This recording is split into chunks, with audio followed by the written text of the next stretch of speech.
Hello, my name is Javier Posas. I am 18 years old. I live Tegucigalpa, Residencial of Mango. I study at Universidad Autónoma de Honduras, the career of marketing. But I am thinking change the career of informatics.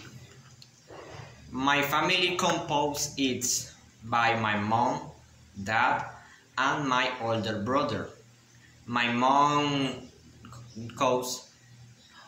knows English, my dad an electrician, and my brother is system engineer.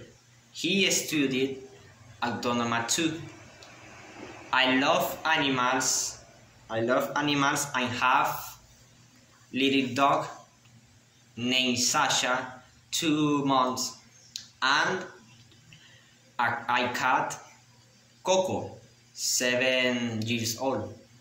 My hobbies are read, to go to the gym, and hang out with friends.